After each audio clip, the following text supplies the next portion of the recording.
Election commission of India अगर election commission of Bhajpa हो जाए तो उसमें जो लोकतंत्र में विश्वास करने वाले लोग हैं उनकी कहाँ गलती। आप मीनाक्षी नटराजन जी का नामांकन रद्द कर देते हो, दूसरी तरफ इतनी गड़बड़ियों के बाद उनका नामांकन एक्सेप्ट कर लेते हो।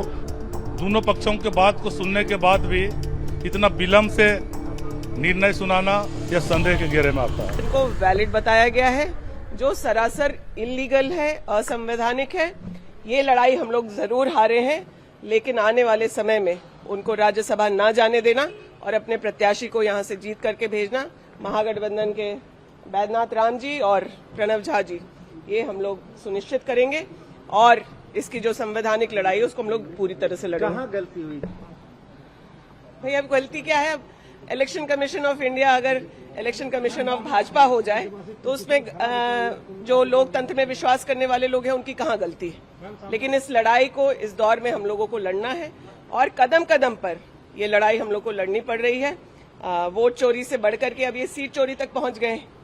एक नोटिस का हवाला देकर के मीनाक्षी नटराजन जी का नॉमिनेशन रद्द कर दिया जाता है और यहाँ गलत फॉर्मेट, इनकम्प्लीट फॉर्मेट, जो ग्राउंड है आपके नॉमिनेशन को रद्द करने का, उसको वैलिड बताया जा रहा है। हम लोग भी आश्चर्यचकित हैं। आगे का स्टैंड क्या होगा? आप पार्टी में तय करेंगे हम लोग।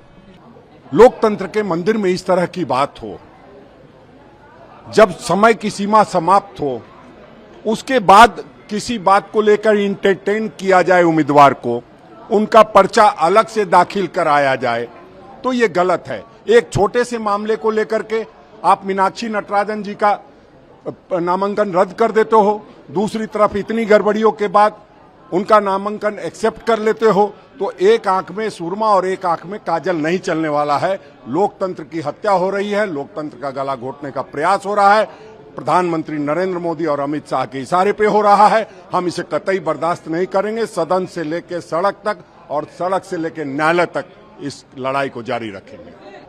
जिन मेजर डिफॉल्टों को लेकर हम लोगों ने आपत्ति जताए थे, सबसे बड़ा मेजर डिफॉल्ट यह था कि इलेक्शन कमीशन ने जो नॉमिनेशन फॉर्म पब्लिश की थी, जिसमें वे उम्मीदवारों से, प्रत्याशियों से कई जानकारियां मांगी थी, उस नॉमिनेशन फॉर्म को जिनको इनको जवाब नहीं देना था उसको हटा दिया कॉलम से, फिर बदल अपने मन से कर दिया। यह मेजर डिफॉल्ट था। ये भी हमारी एक आपत्ति थी। नाम को लेकर था।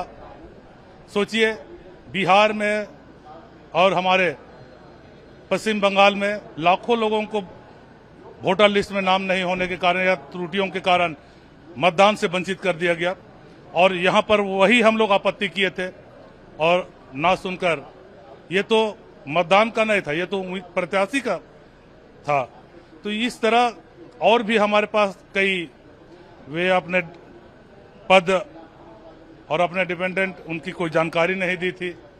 कई जानकारी जो इलेक्शन कमीशन मांगा था फॉर्मेट में, उस फॉर्मेट का उस कॉलम को ही गायब कर दिया गया था।